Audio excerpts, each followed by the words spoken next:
നിവിൻ പോളിയുടെ 50ാമത്തെ cinema.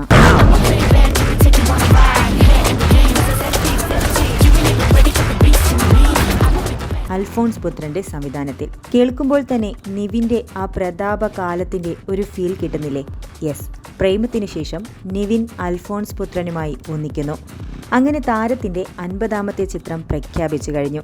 Title announcement ടീസറിനൊപ്പം ചിത്രത്തിന്റെ പേരും പ്രഖ്യാപിച്ചു. വിജയം എന്നാണ് ഈ സിനിമയുടെ പേര്. നിവിൻ പോളിയുടെ പോളി ജൂനിയർ പിക്ചേഴ്സും ടോൺസൺ ടോണി, സുനിൽ രാമടി എന്നിവരും ചേർന്നാണ് വിജയത്തിന്റെ നിർമ്മാണം നിർവഹിക്കുന്നത്. പുറത്തിറങ്ങിയ ടീസർ വളരെ ഇൻട്രസ്റ്റിംഗ് ആണ്. നിവിൻ അൽഫോൺസ് കോംബോയുടെ എല്ലാ അഡ്വാൻറ്റേജും ഉൾക്കൊള്ളിച്ചുള്ള ഒരു വിഷ്വൽ ട്രീറ്റ് ആണെന്ന് തന്നെ നിസ്സംശയം പറയാം. ഇതുവരെ കാണാത്ത വേഷപ്പകർച്ചയിലാണ് ഈ ചിത്രത്തിൽ നിവിൻ എത്തുന്നത്. മോട്ടോക്രോസ് പശ്ചാത്തലമാക്കുന്ന ചിത്രത്തിൽ ഒരു റൈഡറുടെ റോളിലാണ് നിവിൻ എത്തുന്നത് എന്നാണ് ടീസർ നമുക്ക് തരുന്ന സൂചന. 4 മിനിറ്റിൽ കൂടുതൽ ദൈർഘ്യമുണ്ട് വിജയത്തിന്റെ ടൈറ്റിൽ അനൗൺസ്മെന്റ് ടീസറിന്. പക്ഷെ ആ ദൈർഘ്യം നമുക്ക് ഫീൽ ചെയ്യുകയില്ല.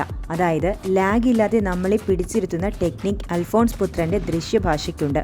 എന്നാൽ ഇതൊരൊറ്റ സീനാണ് താനും. അതുതന്നെയാണ് ഒരു ചെറിയ വീഡിയോയിൽ നിന്ന് ഇത്രയും പ്രതീക്ഷ നിവിൻ ആരാധകർക്ക് ഈ സിനിമയെപ്പറ്റി പങ്കുവയ്ക്കാനാകുന്നതും.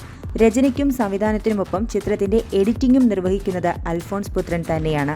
ട്രെൻഡ് സെറ്റർ വിജയമായിരുന്ന പ്രേമം പുറത്തിറങ്ങി 11 വർഷങ്ങൾക്കു ശേഷമാണ് അൽഫോൺസ് പുത്രനും നിവിൻ പോളിയും വീണ്ടും ഒന്നിക്കുന്നത്. 4 വർഷങ്ങൾക്കു ശേഷമാണ് അൽഫോൺസ് പുത്രൻ ഒരു സിനിമാ സംവിധായകന്റെ വേഷം വീണ്ടും അണിയുന്നത്. 2022 പൃഥ്വിരാജിനെ നായകനാക്കി ഗോൾഡ് എന്ന ചിത്രമാണ് ഏറ്റവും ഒടുവിലായി ഇറങ്ങിയ അൽഫോൺസ് ചിത്രം. അത്ര നല്ല പ്രതികരണമായിരുന്നില്ല ഗോൾഡിന് ലഭിച്ചത്. ആ കുറവ് തീർക്കാൻ തന്റെ സൂപ്പർ കോംബോയിലാണ് ഇത്തവണ അൽഫോൺസ് എത്തുന്നത്. അതിനിടെ നടൻ എന്ന നിലയിൽ ചില ചിത്രങ്ങളിലും അൽഫോൺസ് അഭിനയിച്ചിരുന്നു. ഇതിൽ സർവ്വമായിലെയും വാഴയിലെയും കഥാപാത്രങ്ങൾ ഏറെ ശ്രദ്ധ നേടിയവയാണ്. നിവിൻ പോളി ചിത്രമായ സർവ്വമായിൽ ഇരുവരും തമ്മിലുള്ള കോമ്പിനേഷൻ സീനും ഉണ്ടായിരുന്നു. തിയേറ്ററിൽ വലിയ കയ്യടി നേടിയ രംഗം കൂടിയായിരുന്നു ഇത്.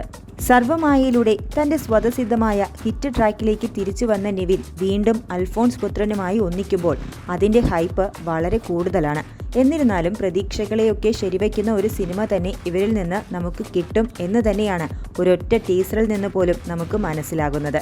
ഒരുപാട് സർപ്രൈസിംഗ് എലിമെന്റ്സ് ചിത്രത്തിൽ ഉണ്ടാകും എന്ന കാര്യത്തിൽ സംശയമൊന്നുമില്ല. വിജയം ഒരു വിജയമാകട്ടെ.